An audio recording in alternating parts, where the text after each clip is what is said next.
کائنات ایک دیندار گھرانے میں پیدا ہوئی۔ اس کو بچپن ہی سے صحیح اور غلط میں پہچان کرنے کی تعلیم دی گئی۔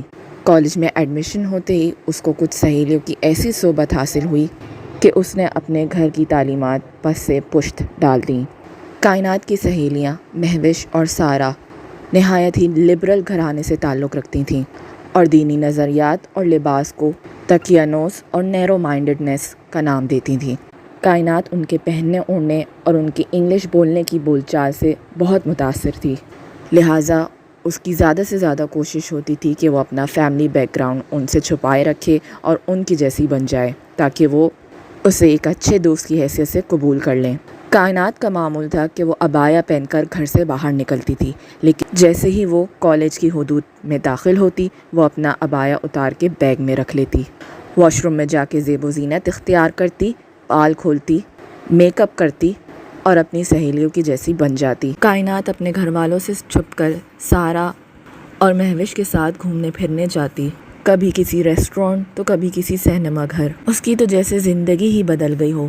وہ اپنے فیصلے کرنے پر خود مختار تھی، اپنی آزادی سے وہ نہایت خوش تھی، لیکن اسے اس بات کا بالکل اندازہ نہیں تھا کہ زیادہ آزادی انسان کی صحت کے لیے نقصان دہ ہو سکتی ہے۔ سارہ اور مہوش کی دوستیاں لڑکوں سے تھیں اور اس کو وہ آزاد خیالی کہتی تھیں۔ ایک روز وہ سارہ اور مہوش کے ساتھ امیوزمنٹ پارک گئی، جہاں پر سارہ اور مہوش نے اس کی اطلاع کے بغیر اپنے میل فرینڈز کو انوائٹ کر لیا تھا۔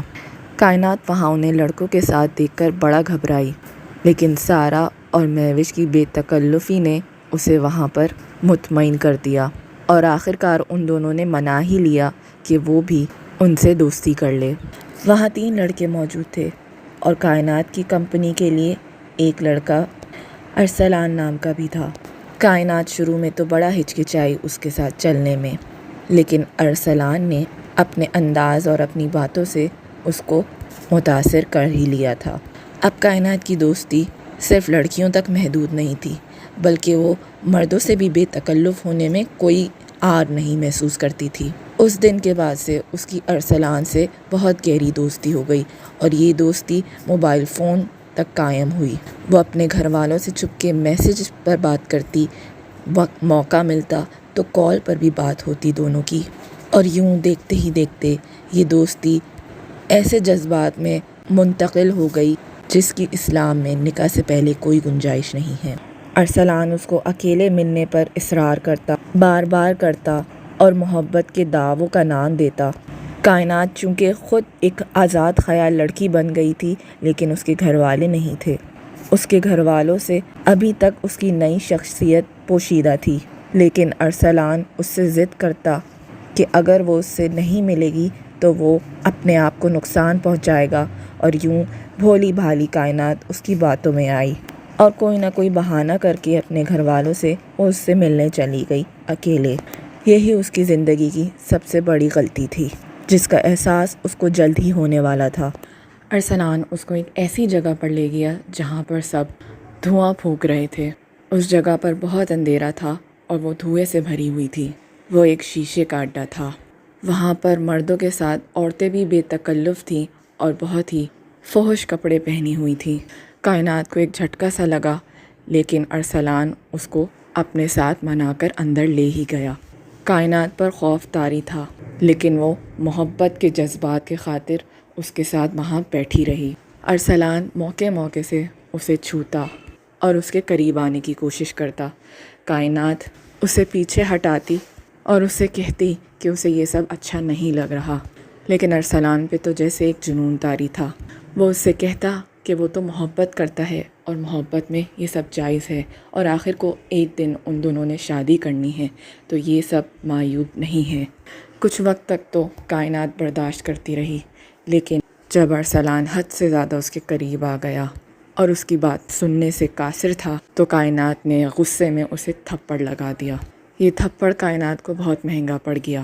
ارسلان کو ذلت کا بہت گہرا احساس ہوا اور وہ غصے سے طیش میں آ گیا اور اس نے اسے دھمکی دی کہ وہ اس کے گھر والوں کو سب کچھ بتا دے گا۔ کائنات کے پیروں سے جیسے زمین نکل گئی۔ اس نے نہ آؤ دیکھا نہ تاؤ اور وہاں سے بھاگ کھڑی ہوئی۔ گھر پہنچ کر اس کے پاس ارسلان کی ڈھیر ساری کالز اور میسیجز آئے۔ اس نے بہت معافی مانگی، اپنے کیے پر شرمندگی کا اظہار کیا اور اس سے نہایت محبت کا اعتراف کیا اور اسے اپنے کیے گئے وعدوں کی یاد دلائی۔ کائنات تھوڑی دیر کے لیے اس کی باتوں میں واپس آ گئی تھی اور اسے قبول کرنے لگی تھی اپنی زندگی میں، لیکن اسی وقت اس کے کانوں میں اذان کی آواز پڑی۔ اس کے دل میں اللہ کا خوف پیدا ہوا۔ وہ نمازیں چھوڑ بیٹھی تھی اور دنیا کی رنگینیوں میں رنگ گئی تھی۔ اس کو شدت سے اپنی غلطی کا اندازہ ہوا اور وہ سجدے میں گر کر رونے لگی۔ اس نے اللہ سے توبہ کی اور اس نے دعا کی، اگر یہ شخص میرے لیے ٹھیک ہے تو اسے میرے نصیب میں لکھ دے، ورنہ اسے میرے دل سے باہر نکال دے۔ کچھ وقت گزرا اور ارسلان کا رویہ بہتر رہا، لیکن تھوڑے ہی ٹائم بعد وہ اسے واپس سے ملنے پر اصرار کرنے لگا۔ اب کائنات نے فیصلہ کر لیا تھا کہ جب تک وہ نکاح کے بندھن میں اس شخص کے ساتھ بندھ نہیں جاتی وہ تب تک اس سے نہیں ملے گی، لیکن ارسلان نے تو جیسے ضد پکڑ لی ہو اور ایک بار پھر سے اس پہ جنون طاری ہوا اور اس نے اسے دھمکی دی کہ وہ اس کے ماں باپ کو سب کچھ بتا دے گا اگر اس نے ملنے سے منع کیا۔ کائنات ڈر گئی تھی، لیکن اس نے اللہ کا دامن ہاتھ سے نہ چھوڑا اور دعا کرتی رہی، اور اس کے دل میں یہ اطمینان ہو گیا کہ شاید ارسلان اس سے محبت کرتا ہے اور وہ ایسا کام نہیں کرے گا، صرف اسے ڈرا رہا ہے۔ اگلے ہی لمحے اس کی ماں اس کے کمرے کی دہلیز پر کھڑی ہوئی رو رہی ہوتی ہے۔ ان کے ہاتھ میں فون ہوتا ہے اور وہ اس فون کی اسکرین کا رخ کائنات کی طرف کرتی ہیں تو وہ دیکھتی ہے کہ یہ اس کی اور ارسلان کی تصویریں ہیں ساتھ میں۔ کائنات کا بس نہیں چلتا کہ زمین پھٹے اور اسے اندر نگل لے۔ اس کی ماں خوب پھوٹ پھوٹ کر روتی ہے اور وہ اپنی ماں سے گلے لپٹ کے روتی ہے اور اپنی تمام غلطیوں کا اعتراف کرتی ہے اور وعدہ کرتی ہے کہ وہ ایسا کام نہیں کرے گی۔ وہ بھول گئی تھی اپنے دین کی تعلیمات کو، اپنے گھر والوں کی تعلیمات کو، اور شیطان کے وسوسوں کا شکار ہو گئی تھی۔ اس کی ماں اس کو سمجھاتی ہیں کہ یہ جذبات صرف وقتی ہیں اور یہ صرف اور صرف شیطانی کھیل ہے۔ جب اس شخص کا تم سے مقصد پورا ہو جائے گا وہ تمہیں چھوڑ دے گا، وہ تم سے شادی نہیں کرے گا۔ اور یہ بات کائنات کو دل ہی دل میں معلوم تھی، لیکن وہ اس خیال کو دبا رہی تھی۔ اس دن کے بعد سے کائنات اپنے آپ کو بدلنے کا فیصلہ کرتی ہے، اپنی دین کی تعلیمات کو اپناتی ہے۔ سارا اور مہوش اسے کالج میں عبائے میں دیکھ کر، حجاب میں دیکھ کر حیران رہ جاتی ہیں، اور وہ اس بات کا اعتراف کرتی ہے کہ وہ ایک دینی گھرانے سے ہے اور اس کی منزل یہی ہے۔ وہ خوش اور مطمئن اسی طرح زندگی گزارنے میں ہے۔ وہ اب عیاشی والی زندگی نہیں گزار سکتی۔ وہ اپنے آپ کو ہی دھوکہ دے رہی تھی سارا اور مہوش کے ساتھ رہ کر۔ سارا اور مہوش اس کا خوب مذاق اڑاتی ہیں اور یوں ان کی دوستی ختم ہو جاتی ہے۔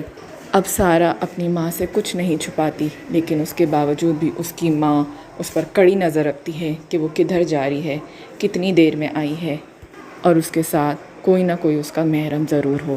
شروع میں یہ بات اس کو چبھتی تھی کائنات کو، لیکن وقت نے اسے سکھا دیا کہ یہی اس کے لیے بہتر تھا۔ کچھ ہی عرصے میں کائنات کی زندگی میں ایک باوقار دیندار شخص نے دستک دی۔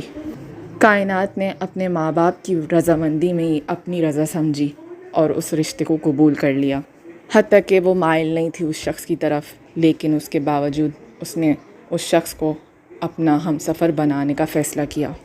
اور جیسے ہی کائنات اس شخص کے ساتھ نکاح کے بندھن میں بندھی، قدرتی طور پر اس کے دل میں محبت پیدا ہو گئی اور ایسے جذبات جن سے وہ کبھی واقف نہیں تھی۔ یہ تھی نکاح کی طاقت۔ شادی کے بعد اسے اپنے ماضی پر شدید غم و رنج تھا کہ اس نے ایسا کام کیوں کیا، ایسی حرکت کیوں کی، لیکن اس کے شوہر حارث کی محبت نے اس کو سارے غم بھلا دیے ماضی کے، اور وہ اپنے نئے گھر میں ایک خوش و خرم زندگی گزارنے لگی۔ اور اب اس کی ایک بیٹی ہے جس کو وہ ہر اس غلطی سے بچانا چاہتی ہے جو اس نے کی اپنے ماضی میں، اور اس کے لیے وہ ہر وہ ممکن کوشش کرے گی جس سے وہ اپنی بچی کا مستقبل سنوار سکے، اس کے اندر دین کی محبت پیدا ہو اور وہ اللہ کے لیے اپنے سارے اعمال درست رکھے۔ یہ تھی کائنات کی کہانی۔ آج کے لیے اتنا ہی، ملتے ہیں کسی دوسری ویڈیو میں۔ اگر آپ کو یہ ویڈیو پسند آئی ہو تو ہمارے چینل کو سبسکرائب کریں، ویڈیو کو لائک کریں اور کامنٹ سیکشن میں اپنی قیمتی رائے کا اظہار ضرور کریں۔ السلام علیکم ورحمۃ اللہ۔